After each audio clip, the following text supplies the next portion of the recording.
Hello, and welcome to the Mobile User Acquisition Show, a podcast to help you unlock tremendous growth for your app.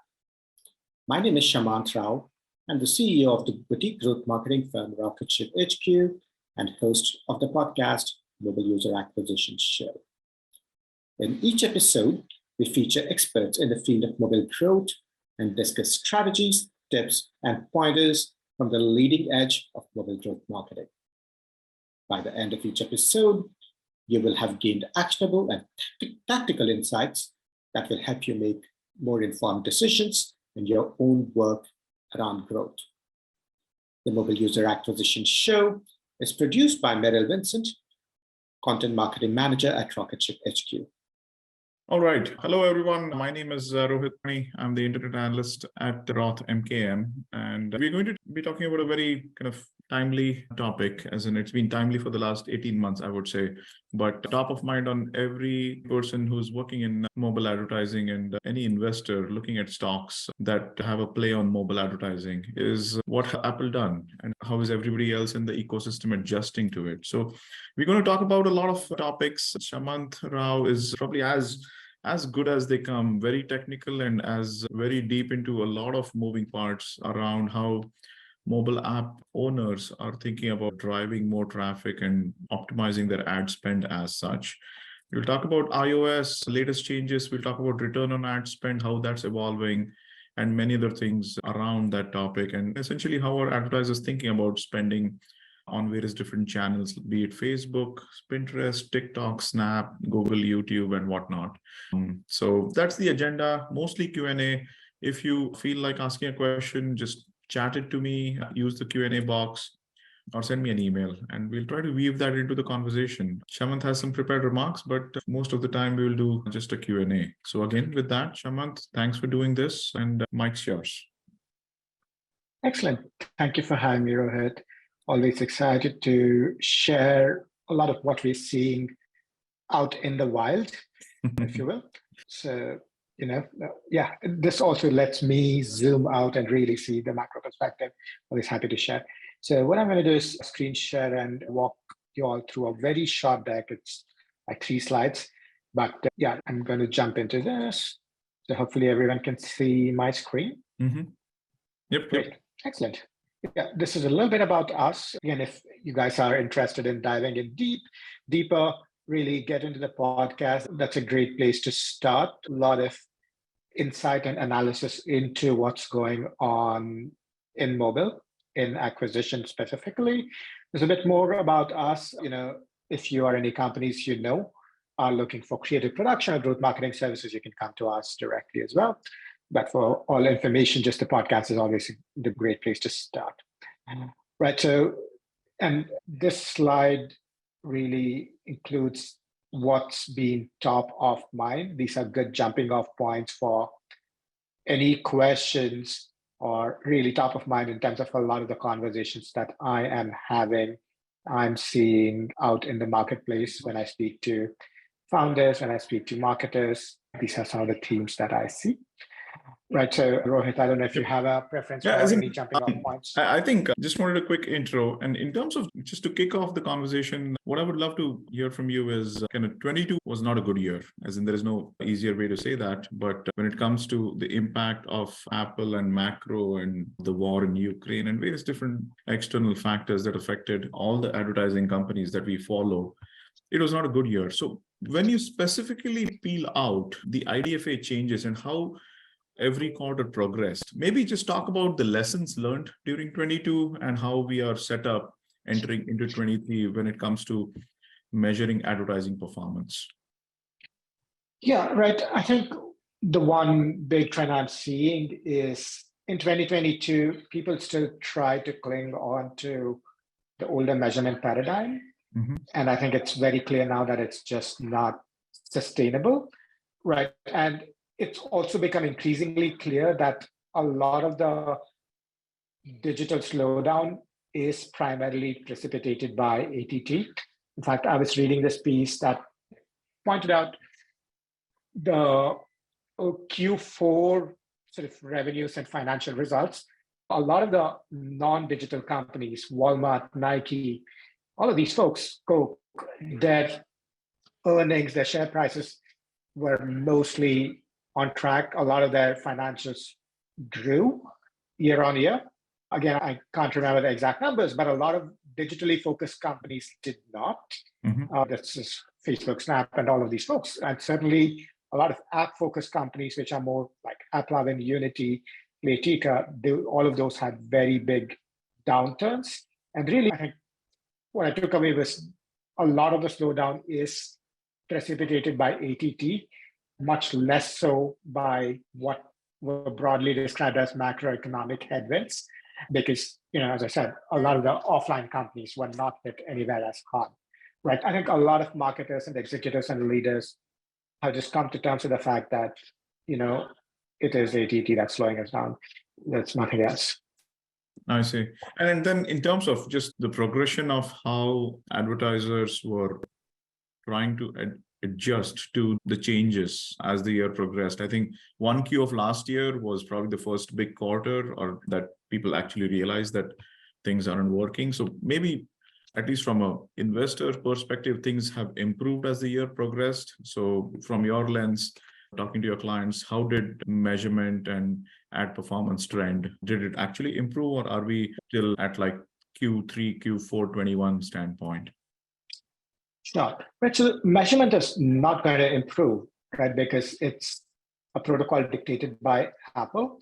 And Apple did introduce Scan 4.0. It is not a dramatic improvement in measurement.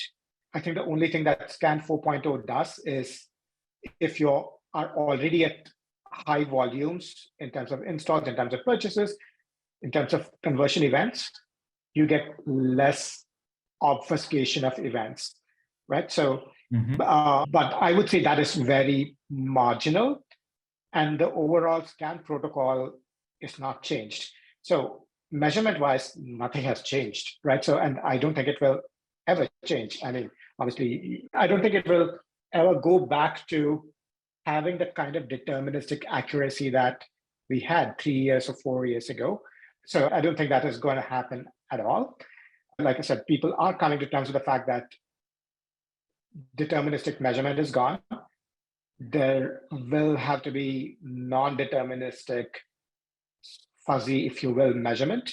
That's sort of the third point on my slide, where people, I would say, I think there's some amount of movement towards embracing non-deterministic measurement. But I would just say measurement continues to be a casualty. I see. Okay. And so when it comes to moving towards non-deterministic or probabilistic measurement, what are the various ways that people are trying to do it? And is this still a work in progress, or do people feel that these new ways of doing probabilistic measurement is something that people are getting more comfortable with? I would say it's a gradual process because the skill set you need for probabilistic measurement is very different. And a lot of teams I still see don't have that. And, as an example, I was talking to somebody who was like, look, they were talking about booking.com because they knew somebody there, because booking.com spends billions and they have a team that's dedicated to measuring the incrementality of everything they do. Yeah. And that's obviously one extreme where they have a very dedicated team for this. Very few other companies have that level of dedicated resourcing. And in fact, I worked with public companies and a lot of their analytics teams were not really focused on this problem, on deducing incremental impact of ad spend. That was not a project they were all focused on in the past. So I would say, I think the big hurdle really is in the skill set of the people or skill set of marketers and the extended teams. Folks are working on building the skill set, but again, it's been slower than you would like, just because it's also harder to justify, right? A CFO would be like, look, was my money on Facebook well spent? And if yes, by how much? Yeah. 4 years ago, you would have said, we spent X dollars, we got back X dollars. Now, if you're going to say, hey, we think there's an incremental revenue of so much, but I can't say that with deterministic certainty, it's not nearly as easy a conversation to have. So I think a big challenge is organizational here. I do see a gradual movement and shift towards embracing these probabilistic models. Okay. And so is there a feast or famine situation where larger companies are now less worse off than much smaller companies that are still trying to figure out how to best allocate their ad dollars? Yeah, 100%, right? So I think a lot of larger companies are much better off for a number of reasons. One, as I said, Scan 4.0 tilts the balance in the favor of larger companies because it says the more event data you have, the less we are going to obfuscate signal. Apple's justification is, well, if you have more event data, people can't reverse engineer private information from that. So, if you're getting 10,000 installs a day, it's much harder to reverse engineer one person's data. But if you're getting 10 installs a day, it's much easier to reverse engineer one person's data. So if you're getting 10,000 users, we're not going to block your conversion value. That's number one, right? So number two is, if you're a larger company, you are able to cast a wider net in terms of the channels you use, and you can be untethered from scan. So, I was actually talking to somebody that I was looking at Rovio's financials, and they were like, yeah, we still continue to spend $250K per day on all our games for user acquisition. A lot of that does go to non-deterministic, non-scan channels, which could be, influencers, partnerships. So a lot of that does go to non-scan channels. And if you are large and if you're catering to a mass market, you can afford to spend on channels like influencers, which are not directly trackable. And of course, if you're a larger company, you also have the resourcing to run non-deterministic measurement on all of these channels as well. And so for all of those reasons, definitely the larger companies are in a better position, I would say. Yeah. Okay. So I guess a question on what Facebook has been kind of communicating to investors with regards to how certain kind of model conversions and various different tools that they have implemented over the last, call it 6, 9, 12 months are getting progressively better results for advertisers. Maybe unpack that as to what is Facebook doing exactly from your standpoint, and when a certain advertiser uses Facebook's tools and certain advertiser does not use Facebook tools, what's kind of the delta there? Yeah, right. So that's a good point, right? So definitely when I said measurement continues to be broken, performance has improved. And I can unpack that in the context of what you're saying. Okay. Right. So I often like to say measurement is broken, performance is not broken. And a part of what's been driving the improvement on Facebook side has been, them using conversion API on a lot of the e-com front to ingest more data. So they're able to maximize the signal that they have. They also have had a lot of automated campaigns, which basically automatically optimize for different assets within each campaign. But it is still limited by the conversion data that is passed on. So for instance, if there's a game which gets very few conversions within the first 24 to 48 hours, Facebook still has a hard time optimizing for that. Right. So a lot of games, what they've done is if their conversions were happening after 2, 3, 4 days, they put in place a synthetic conversion within the first 24 hours, just so that Facebook gets more signal. So part of why Facebook's improved is just because advertisers engineered the system so that they could give just more signals to Facebook. And of course, Facebook has been building on top of its automation tools. Facebook has been pushing its tool set of conversion API to a lot of advertisers, and they have been embracing a lot of this. So I think all of these have contributed to performance improving on Facebook in particular. Maybe the why behind performance improving, maybe just oversimplify that a little bit. Is that because of the conversion APIs that they have implemented, or are there any other reasons fundamentally that the performance on Facebook you think has improved during 22? I would say conversion APIs, I would say the single biggest part of it, because I think performance is really a function of the conversion event volume that Facebook receives from an advertiser. If an advertiser just isn't sending any purchase data, Facebook just cannot learn. And that was really the biggest damage that ATT did, which is it cut off that stream of purchase data or seriously damaged it. Right. So, and what Conversion API did is really resuscitate a lot of that conversion data stream. So Facebook has an increased amount of signal to optimize based off of. Right. What Facebook's, so I think I would say the other contributors being just stuff like Facebook Shops, where Facebook does not have to rely on conversion data coming in from Apple. So obviously the conversion stream is intact, completely unhurt by ATT. So certainly I think that has helped improve optimization as well. I see. Okay.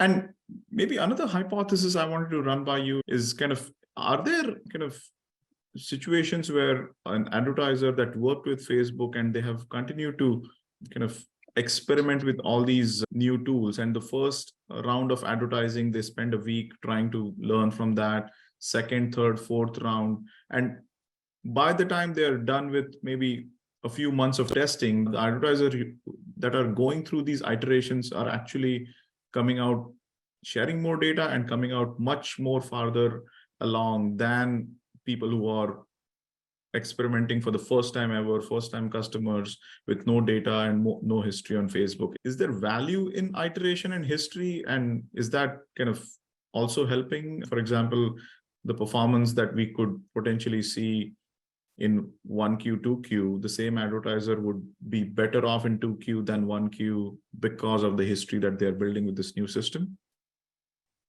100%, right? So the account history is a big determinant of performance, right? And that is something the Facebook's reps are very open and vocal about as well.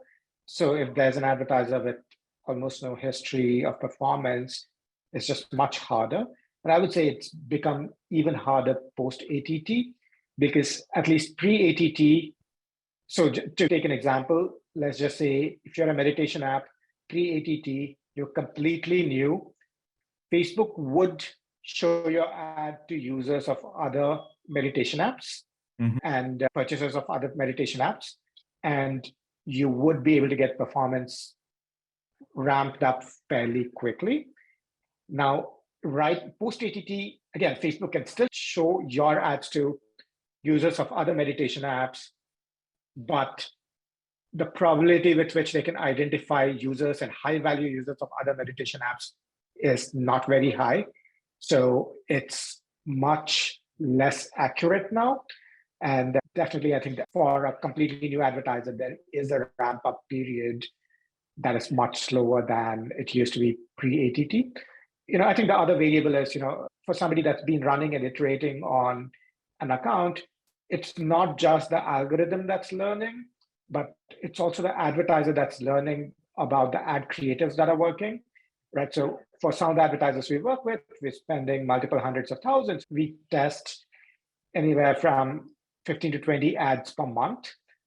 So somebody that's been testing 15, 20 ads per month has a much better idea of what's performing than somebody who's run no tests. So somebody who's run no tests is basically starting with a huge handicap just because of the creative learnings, but also the algorithmic learnings. Okay. Maybe talking about the changes that have happened in 23 or maybe the last 90 days, what have been the biggest changes coming from Facebook in the last 90 days or in the next few months? What do you see from their sales guys as the big potential changes that they might be doing? Yeah, right. So I think one of the biggest things I'm hearing from them is really that they are looking to integrate generative AI into their campaign dashboards. Obviously, the details are still TBD, but having played around with other tools, I can envision how this could play out. It could be, look, you enter a prompt for the kind of user you're looking for, and they're going to generate images and ads based on the kinds of users you're looking for. And I think that can be a huge game changer, because even though Facebook's tried to make things as frictionless as possible lately. Just in the last couple of years, a big hurdle for a lot of advertisers is still ad creative. If you're looking at a lot of small indie companies, 0 to 5 people companies, they don't have a designer on the team. That is one of the biggest things that's holding them back. I was talking about the creative learnings. A lot of advertisers we inherit really are like running 3 ads for the last 6 months, have not changed anything. And obviously that's holding them back. And if Facebook is able to integrate a generative AI tool within its campaign dashboard, that can unlock a lot of learning and efficiencies at the top of the funnel, right? Bottom of the funnel in terms of what ATT has done, like I said, there's no way to get that performance back. Okay. But you can make up for that performance loss by making the top of the funnel much more efficient.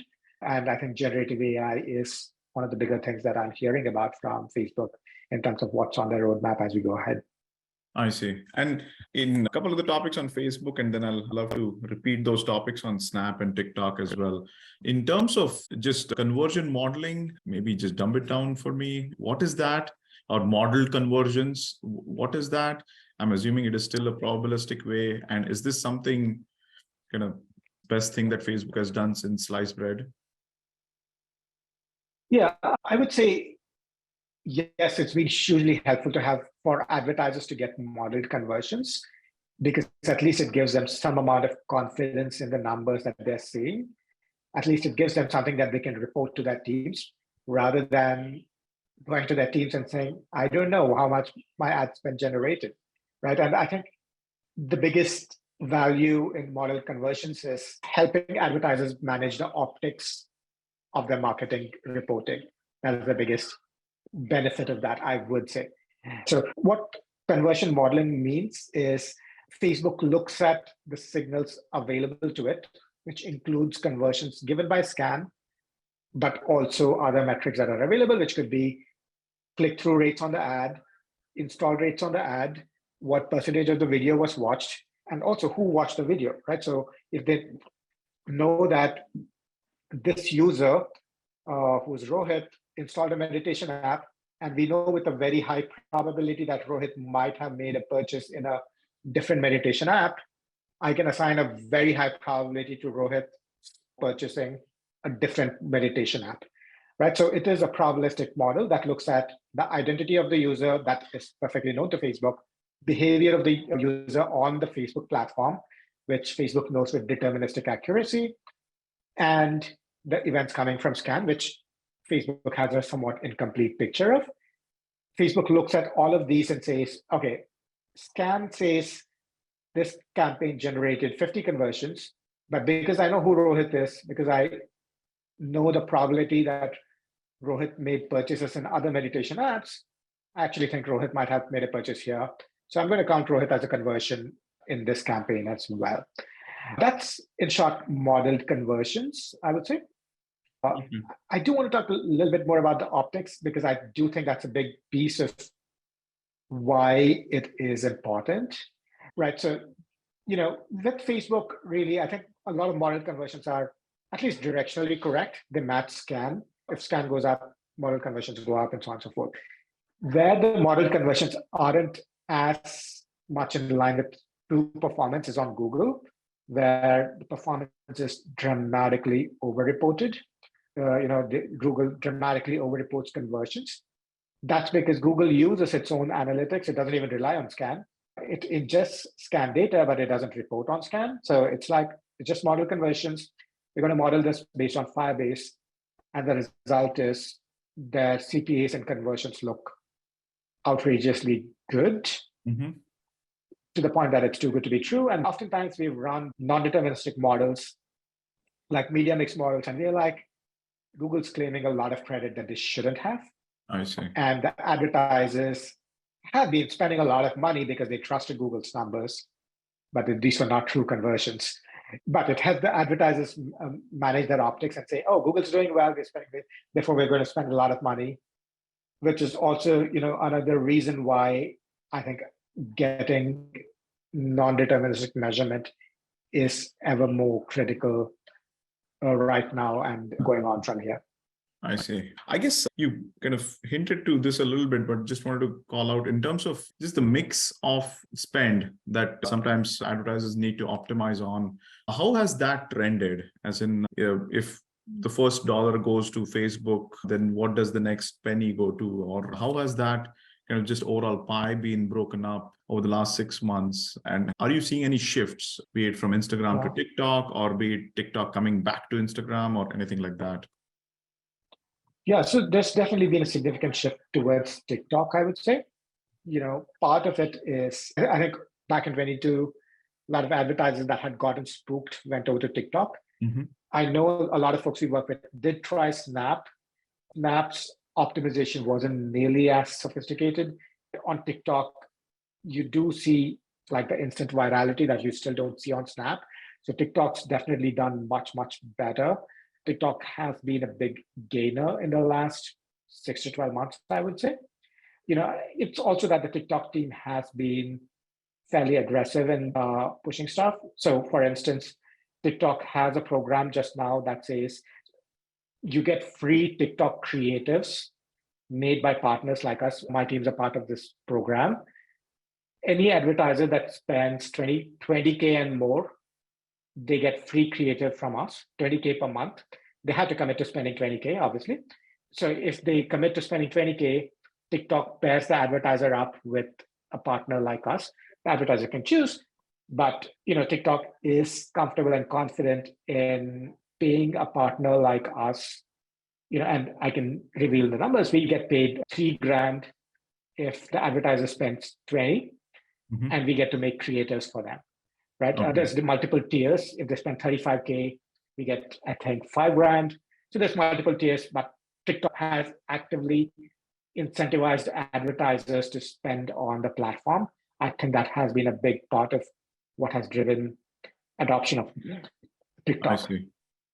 And in terms of where is that money coming from? Is that like, do you have that line of sight into if that advertiser is willing to pay 20,000 to TikTok? Is that like just they found money under their pillow, or is this something that they would have otherwise spent on, say, a Google, YouTube, or Facebook, Instagram, or Snap? Sure, right. So very anecdotally, a lot of these folks are people who wouldn't have considered TikTok, and they were running on Facebook, they were running on Google, and creative was a hurdle for them with TikTok. They're like, oh, we want to try TikTok, but we really can't get dancing videos. Our team can make animations, our team can make designs, but we really can't make animated videos.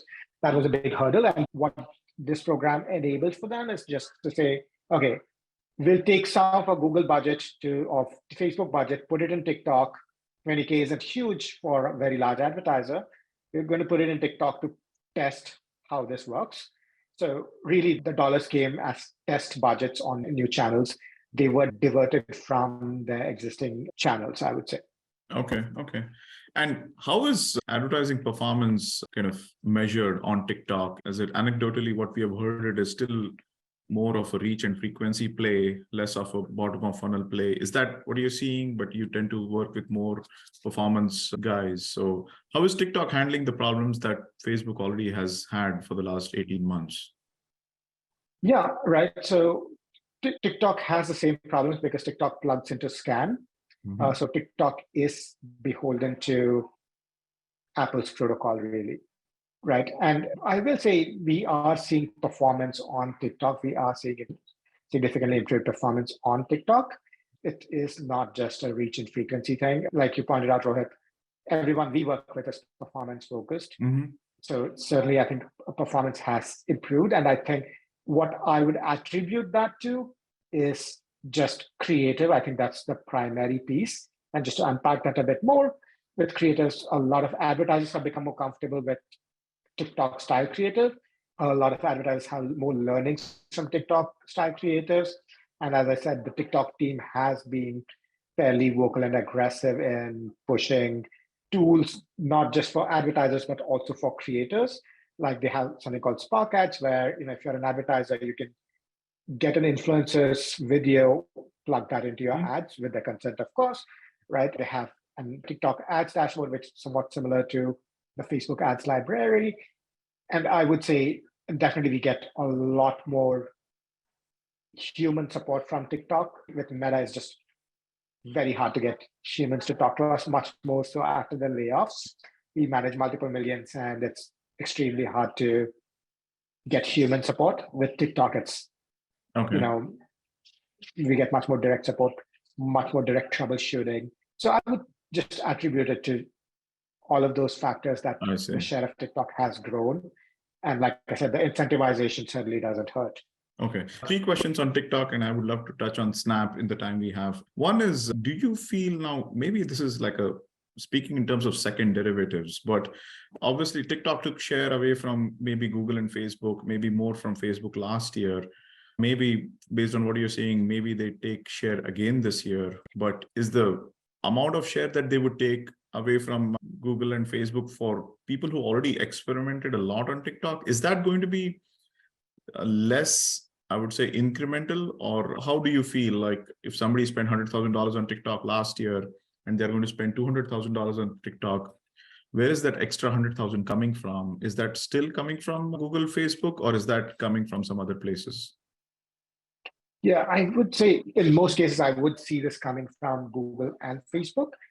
And I would also point out with a lot of performance advertisers, they don't operate with fixed sum budgets. Uh-huh. So it's like if performance is strong, they will find more dollars. So, if Google's doing well, Facebook's doing well, TikTok is doing well, they'll find extra dollars to put into all three. I see. And it's not like they will cut one to put dollars into another, assuming the performance is strong. Obviously, if the performance isn't there, then one will have to go to divert budgets to the other. I see. Okay. That's fair enough. Second is on generative AI on TikTok. Is there anything that they are doing that Facebook is not in terms of helping advertisers and getting their creatives up and running? The teams tell me they are looking into this, they're working on this. Mm-hmm.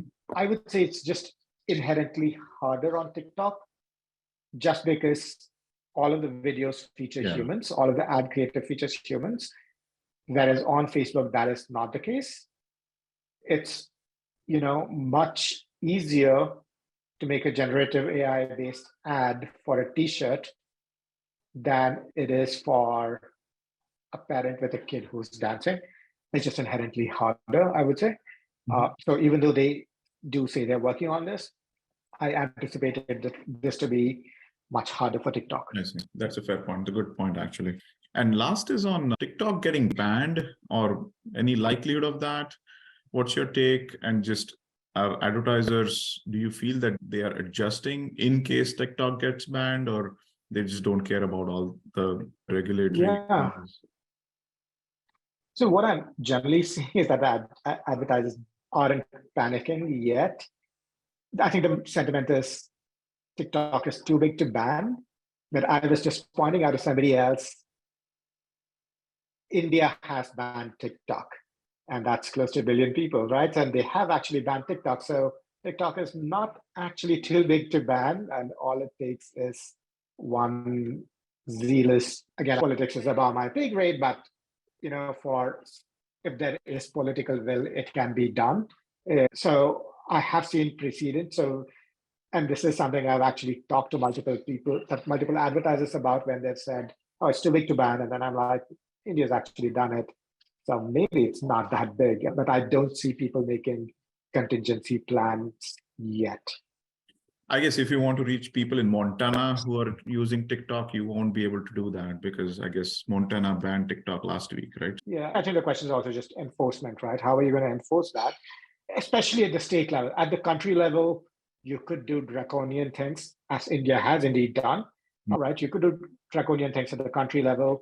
But even then, people use VPN, people use other tools to get through in India, right? And again, an interesting side effect of that in India seems to have been an increasing adoption of Reels, an increasing adoption of some of the local networks, local social networks.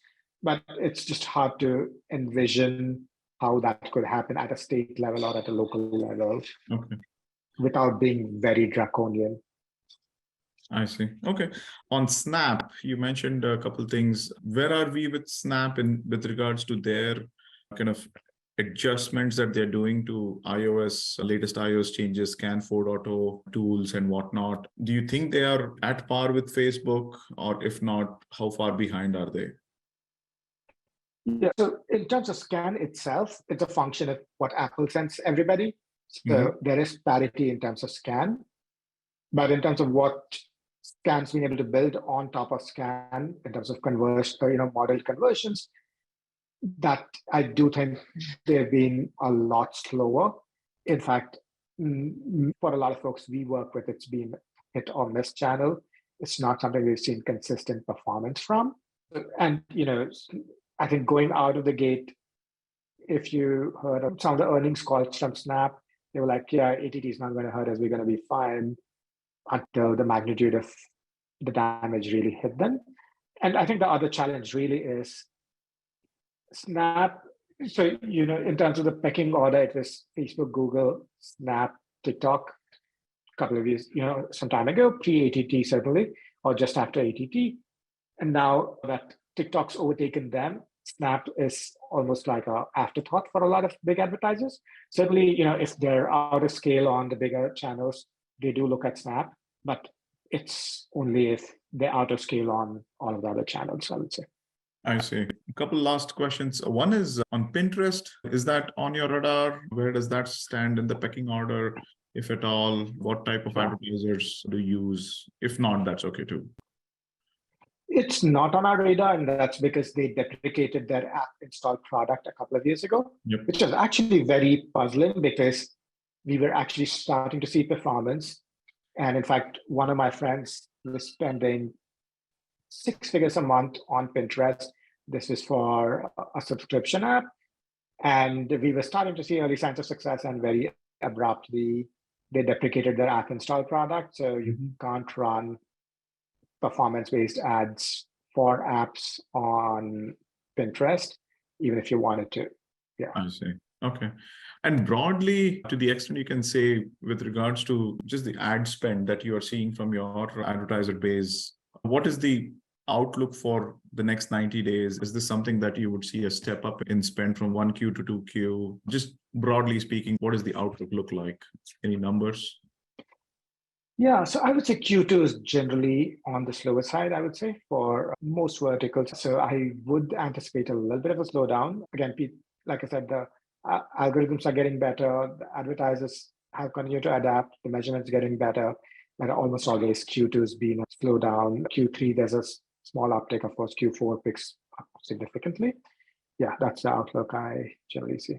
I see. And just somebody sent me an email in terms of, is there a way to quantify how far away are we with regards to just measurement or ad performance measurement from versus pre-ATT days on Facebook? And is this something that you think that they can catch up to? Like, that's just a question in terms of, are we at 50%, 60% of ad performance, or are we, what's the trend line look like over the next few months? Yeah, so I can say it's never going to be 100% because you don't have that level of deterministic data, and you'll never have that. And that pipeline is irreparably broken. So everything that Facebook does, the conversion API, the conversion modeling, can make incremental differences, but it's never going to get to 100%, I would say. Right. So yeah, I don't know if that answers the question, but I don't think the pre-ATT thing where Facebook knew exactly what Rohit purchased across 10 different apps, 20 different e-commerce sites.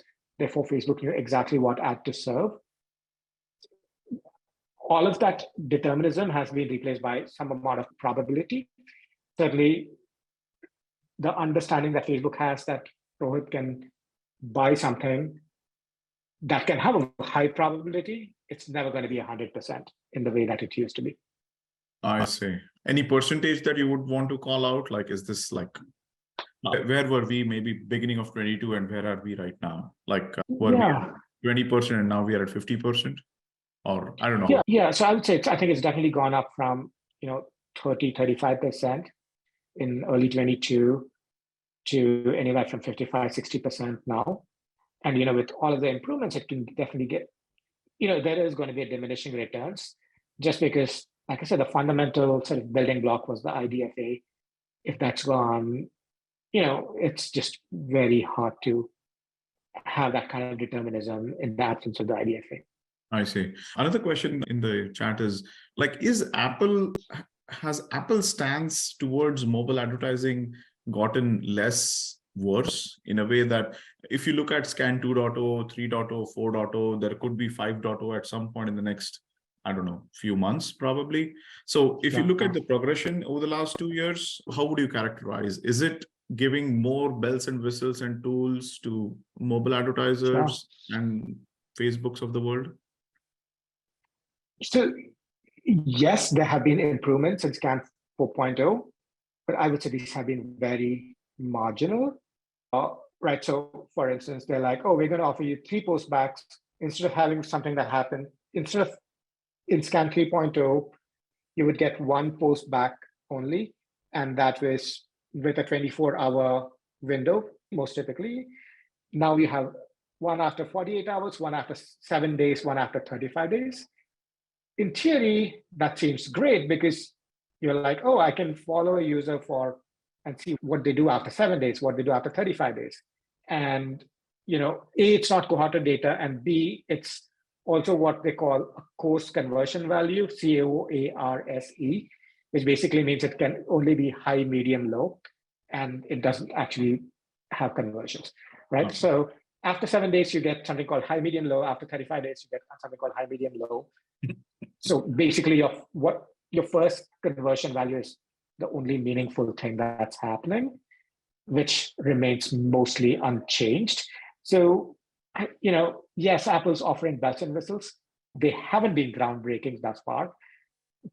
And I think the other sort of places where Apple's been in the news is, they offered new ad products. Yeah, like, I was going to ask you that. Like, is Apple building their own mobile app advertising platform internally with better products? Yeah, right. So yes, they have offered a lot of new placements. It's like a Today tab, it's like the search tab, the product tab. Yes. And the problem is the performance is still terrible on all of those. Across everything I have seen, people I know have just stopped testing those just because it's very clear that performance isn't there. And I would point out a lot of the growth that Facebook saw from 2016 to 21 was driven by SMBs, by mom and pop e-com stores that would spend $200, $300, $400 a day on Facebook. There were just a lot of that, right? And with Apple, with the new ad placements, the performance is just so bad that it's just out of reach of anybody with small budgets. The only people that can afford it is like, if you're like Candy Crush and you're like, oh, I can spend $1 million, I'll treat this as something similar to a TV ad. Yep. And that's when it kind of makes sense. So to your point, the new ad placements from Apple have been very ineffective for performance advertisers, and certainly for much more so for small and medium advertisers. I see. Okay. I guess one quick rapid fire question. If you had to choose Facebook, Instagram versus TikTok versus Google properties, what's your kind of most favorite platform for advertisers right now? Yeah, again, not to generalize, but I would say in the vast majority of cases, we start with Meta just because the scale is very significant. And, there are products where we do start with TikTok if they are very visual, they're very UGC type, they're very responsive to UGC. That's when we do start with TikTok. But I would say in the vast majority of cases, it's Facebook, the next is Google, and the next is TikTok, I would say. But I would say in an increasing number of cases, TikTok is second priority compared to Google. Okay, awesome. Fantastic. I know we are a few minutes over, but wanted to thank you for your time and thank you for sharing all these thoughts in terms of how things are evolving. It feels things are still in flux, and okay, we'll learn more over the next few weeks from these large companies, how their 1Q and 2Q has progressed as such. Sure. Excellent. Okay, thanks, Shamanth. Bye-bye. Take care. Thank you for having me. Bye. For more tips, pointers, and strategies from the leading edge of mobile user acquisition, subscribe to our YouTube channel right here. or check out our blog, rocketship.hq.com/blog.